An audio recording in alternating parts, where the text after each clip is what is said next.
under par round, where he was 6 under on that round. So after the first 2 rounds, he was 14 under par, shooting a 130, and that was a 36-hole major record score that he set for all majors, unless I wrote that down wrong and it was supposed to be Masters.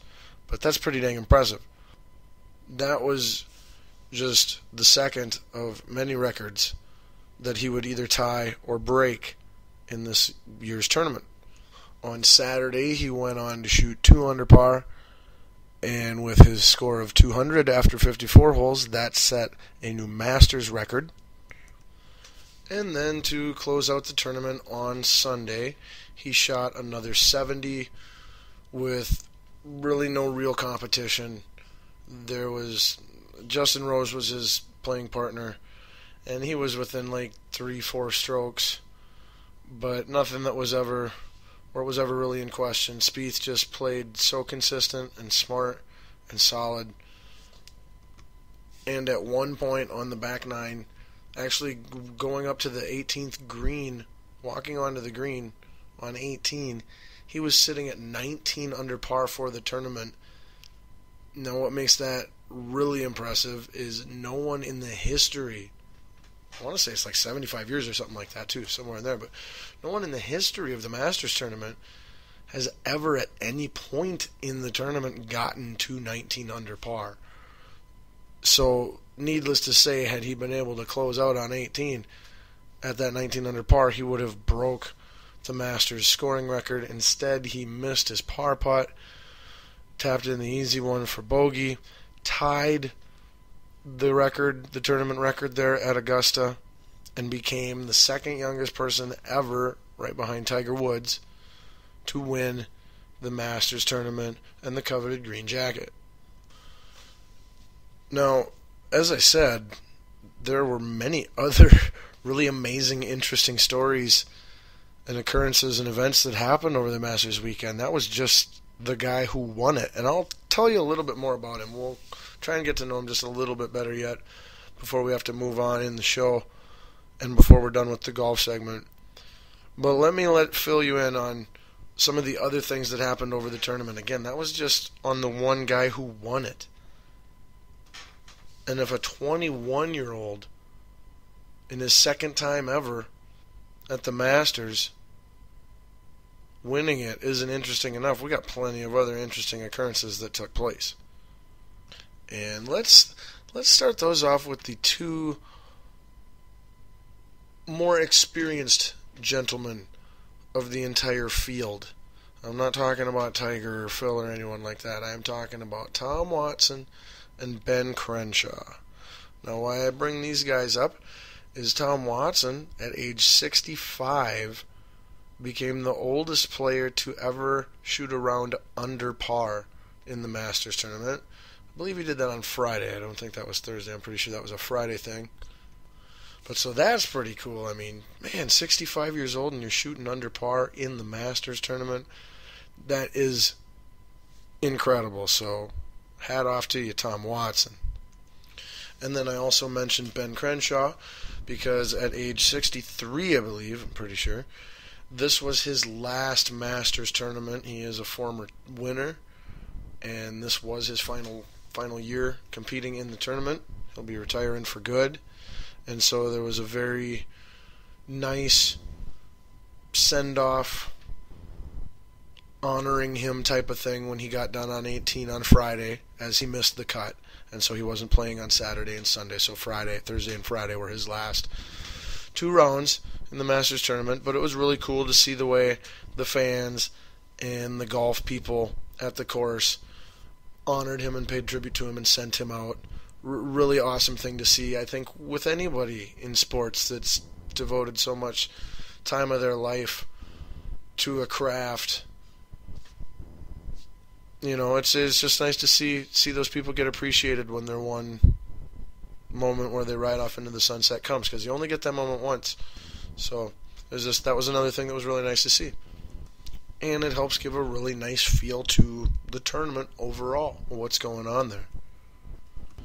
And then there was one last bit of interesting news on Friday, at the Masters, Dustin Johnson, who I believe I had at number 3 or number 4 on my favorites list to win, on Friday, he recorded 3 eagles in his round. Now, in the history of the Masters, that had never, ever been done before on one single day. The record was 2, where, I'm sure probably hundreds of people were tied for that 2 in one round record there, but no one had ever gotten 3 records in a round at the Masters tournament, or 3 eagles in a round at a Masters tournament, until Dustin Johnson did it on Friday. So another remarkable, unique, first time we've ever seen it thing, and it came from one of these younger guys that's not Tiger Woods or Phil Mickelson.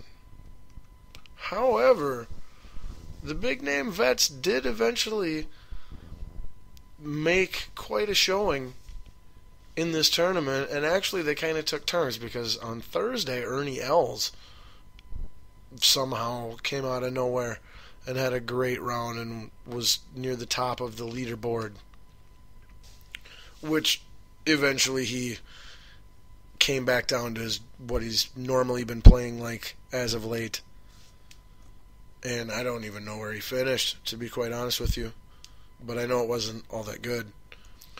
But by Friday, you had Tiger Woods shooting under par, which he did again on Saturday. And that got him in one of the final, I think it was like the 4th to last or 5th to last pairing of the tournament. And he was paired with Rory McIlroy on Saturday and Sunday. If you haven't seen it, they've got a Nike commercial that's been airing for a while with the two of them. They're both the Nike golf guys in their ad campaigns, and they have this nice, it's actually a pretty cool commercial, but they have this commercial where Rory's kind of watching Tiger growing up the whole time and becoming a golfer, and then at the end it shows Rory and Tiger on the tee box together playing in a tournament, and kind of a passing of the torch type of thing. And it's a really good commercial, but they actually got that in real life at the Masters for an entire 18-hole round. So that was fantastic for fans and for ratings to see Rory and Tiger playing in a pair together at the Masters at Augusta on Sunday, in the top 10 of the leaderboard. Maybe not contending for the championship, but still playing good golf. And then, of course, you also had Phil Mickelson, who ended up in the second to last pairing of the day on Sunday. Didn't quite come out of the gates too hot on Thursday, but didn't do anything to set himself too far back. Then Friday and Saturday, he started hitting the ball really, really well. And I want to say he finished third or fourth, somewhere in the top 5 there, I'm pretty darn sure. No, it wasn't first or second. That would have been Justin Rose, who got second behind Jordan Spieth. But anyway, over the weekend, Phil Mickelson played great and contended. And in any other year where Jordan Spieth isn't tying the all-time record, Phil Mickelson and Justin Rose and Charlie Hoffman and Rory McIlroy and Tiger Woods and Dustin Johnson, all those guys that were up there at around 10 under, 12 under on Sunday would have all been contending for the championship on any normal year at the Masters. But like I said, this year you got Jordan Spieth tying the all-time record. So the other guys, all they could really do was play the course, play the game, and see how close to how many strokes behind Jordan they could get. Now, as for second place participant Justin Rose, he is no stranger to finishing in second place at majors. I want to say I heard this is like his 10th or something like that. That might not be right, but pretty sure that's what I heard the old Espen folks say earlier in the week. However, he did actually become my new favorite golfer, I think, even more so than Jordan Spieth. And let me explain why real quick. This was great. Oh my gosh, if you were watching, this was probably my favorite part of the whole Masters tournament all week. And so somewhere towards the end of the front 9, beginning of the back 9, Rose is down about 4 strokes or whatever. He's on the green. I can't remember if he was putting to save par or putting to make a birdie. I think he was putting to save par, personally. But anyway, he's on the green putting, and he lets the putt go. And from his view, it hits the right edge and wraps all the way around the back and goes all the way around the front, and then boom, drops in it on the back side of it after circling around the lip the entire way around. And he just paused for about 2-3 seconds, doing absolutely nothing, just kind of staring at it. And then he started swinging his hips around in the motion of the ball did, going around the cup, and went woo, woo, woo, woo with his hips, and started laughing and smiling and come on. And it was freaking hilarious. It was great. Golf needs more of that. Golf needs more expression and excitement and celebration on great shots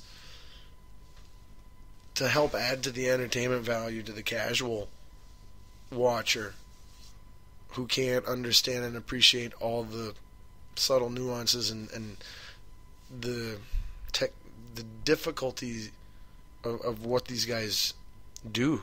Because if you're just a casual golf fan and don't really understand the sport, don't play the sport, things like that, you can't comprehend how difficult it is to do what these guys are doing. And that's nobody's fault. That's just the way it is. But because of that, golf as a sport can use all of the personality from its golfers that it can get. And I loved when Justin Rose did it. I thought it was hilarious. And instead of being nervous or, super serious in the moment where it's supposed to be this huge thing, he was having fun, relaxed, excited, and just making the most of the moment. So I thought that was awesome, and he became a new favorite player of mine. Maybe not my absolute favorite, but he's on my list now, at least, of guys I like. A final note on Tiger Woods. He injured his wrist. I think it was on hole number 9. It was in the middle of the round. But he had a funky shot, and he injured his wrist, and on the replay I almost thought that he injured his leg. It did this really weird, funny snap type of thing. But, so he is out for an indefinite period of time. We don't know how serious his injury issue is or anything like that, how long it'll keep him out, when he'll return to practicing. But he's really not a regular season golfer anymore. Similar to Phil Mickelson is doing kind of the same thing. They're majors guys. They'll play in a couple tournaments before the majors to get ready for them, things like that. But they're not going to go through the grind of week to week to week to week playing in all the tournaments on the tour like guys like Jordan Spieth do and Jimmy Walker and these other, some of those guys. But let's see, just a couple other quick things to get in here with the Masters, and then we'll move on to other stuff. But back to Jordan Spieth, the winner of the tournament, 21-year-old phenom. Last year was his first Masters, and I want to say he was finished in second place or tied for second, something like that, one of those two. But he's been in 2 Masters tournaments now, and he has been at par or better in 8 out of his 8 rounds. And he has been in the top 5 of the leaderboard after 8 of his 8 rounds. Absolutely remarkable. The last Jordan Spieth stat I'm going to give you from the tournament was that he was in fact in the lead after every single round of the tournament. They call that a wire-to-wire victory or finish. That's the term they use, wire-to-wire. And he is the first wire-to-wire winner at the Masters since Raymond Floyd did it in 1976. So that's 39, almost 40 years ago since anybody did that at the Masters. And I want to say that Raymond Floyd was only the 4th person to ever do it. So Spieth would now be the 5th person to ever do it and the first since 1976. So again, if there was a record at the Masters this weekend, odds are Spieth broke it or tied it at least. And it was just an amazing performance. And that brings me to the final piece of golf news that I want to take out of this before we go into other sports like NHL playoffs, NBA playoffs, NFL draft, all kinds of stuff.